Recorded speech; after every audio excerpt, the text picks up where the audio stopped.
Hi, this is Helen Godden and you're at home in my studio, and today I'm going to talk about tension.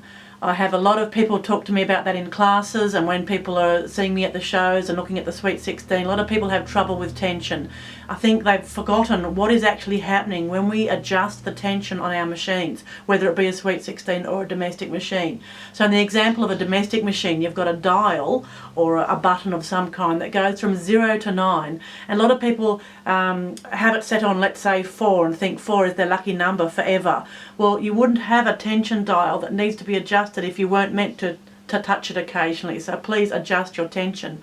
And every thread is different, every day is different. The humidity, the weight of the thread, that can adjust your tension. How much batting you're using, whether you're stitching over paint or doing trapunto or doing quilting or doing piecing, there's all these variations that the sewing machine can't possibly know. We need to use our understanding of tension to get it correct. Domestic machines quite often these days have automatic tension, and automatic is like a default, it's like an average, so it's presuming average thread, average day, average sewing, average. It's like buying a size 12 dress, and we all know we're not size 12, so auto is really just the default setting. So be brave and go past auto and use your knowledge to understand what is tension. And basically with domestic machines these days you can't even see what's going on. The thread is passed through two little discs, two tension discs, which you can't even see. It's behind the cover of the machine, and yet on the Sweet 16 we have those discs quite visible, so you can understand what's going on. So it's literally two discs and the thread is passing through, and it's how tight do we make those discs to make more tension on that top thread, or how loose are those discs to allow the thread to flow through. So we'll have a little look at that. I'm going to show you how to get the bobbin correct and then how to adjust your tension. Okay, so our first thing is to have a look at the bobbin, because I want to change my thread, so that's going to adjust my tension overall. So I've been sewing here with a very fine bobbin fill. It's a very lightweight thread, so it's 80 weight, so it's quite fine. So I'll take that bobbin out. I'll give that a good clean in there with the brush, and you see you find some pretty nasty fluff in there. So you need to be cleaning that bobbin case and the bobbin area quite regularly with a brush and oiling it. With a domestic machine, some machines require oiling, some don't. Just read your manual. The other little trick for a Sweet 16 is to have a look at this little tension bar across here and get a little piece of paper. Run that paper underneath and click it out like that. Don't be tempted to go get your scissors or a needle and poke in there. Just a piece of paper, and you'll be surprised how much fluff you actually take out of there. Make sure those two little metal tags go back in their correct little slots. But yeah, every now and then do that as well with your bobbin. So now I'm changing to a different thread, and this is a much heavier thread. This is a 40 weight, more of an average sort of 40-50 weight thread. So when I come in here now and test my bobbin, it's not running at all. It's just not running at all because I had a finer thread in there. So I need to adjust the tension on this bobbin case.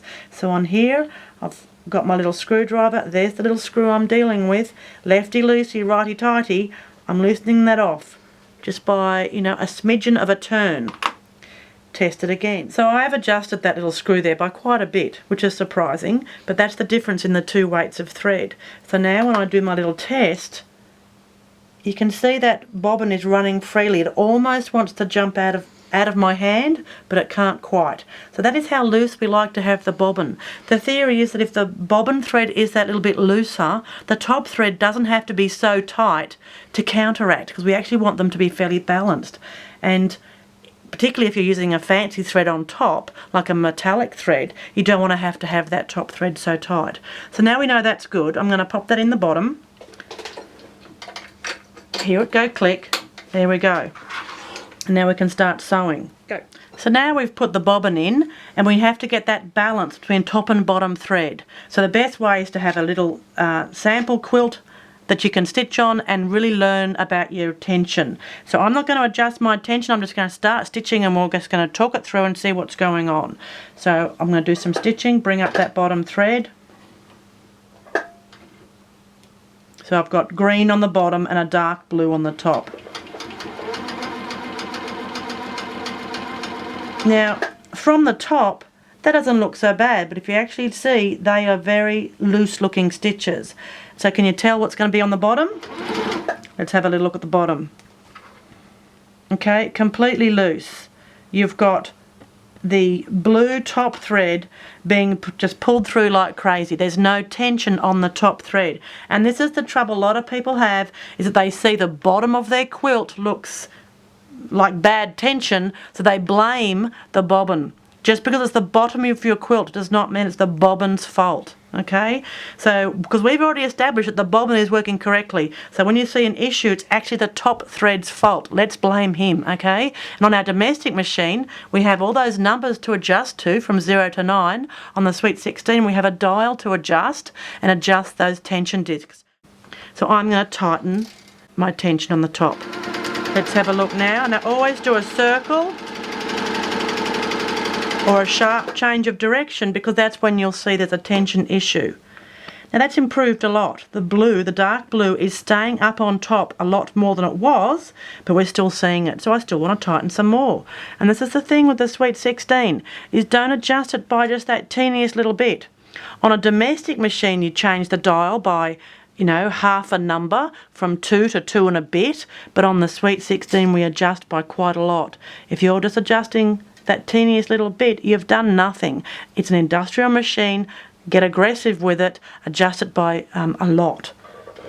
Have another try.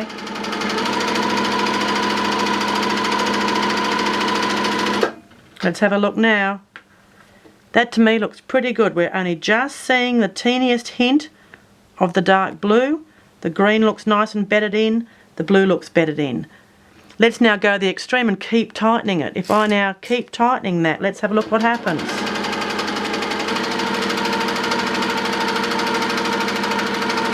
You can see the green is starting to be pulled up to the top.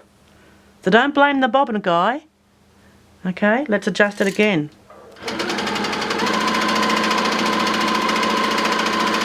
You can really see the green coming up to the top. So that is too tight, so loosen off the top guy. So it's this constant tug of war between top and bottom thread, and you're trying to find an even balance. So now let's have a little look at that sample again. So I've got the dark blue thread on the top and the lime green on the bottom, and that's our bobbin thread, and we're trying to get that balance, and we can see we didn't have it here at all.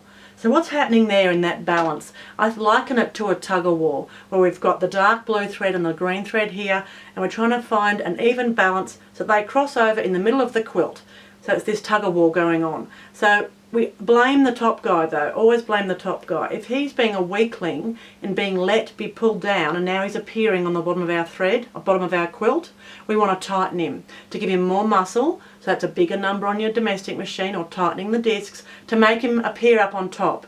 If he's now being so muscly that he is pulling the lime green up to the top, and we're seeing lime green on top of our quilt, we want to reduce his muscles, reduce the tension, a smaller number on the domestic machine, to let him relax back down that little bit until we have that even balance. And to this day I'm still always asking myself, what is Mr. Top Thread doing? And I adjust his muscles. That is seriously what goes through my mind when I'm adjusting tension. So I hope that has helped you solve some tension issues. If not, perhaps go get a shoulder massage. But now that you understand what's going on with tension, I want you to adjust that dial and adjust tension and be confident with it. And occasionally have a little practice on a scrap sandwich to really know what's going on. You should be able to get your tension right every time. So good luck with that, and I'll see you somewhere very soon.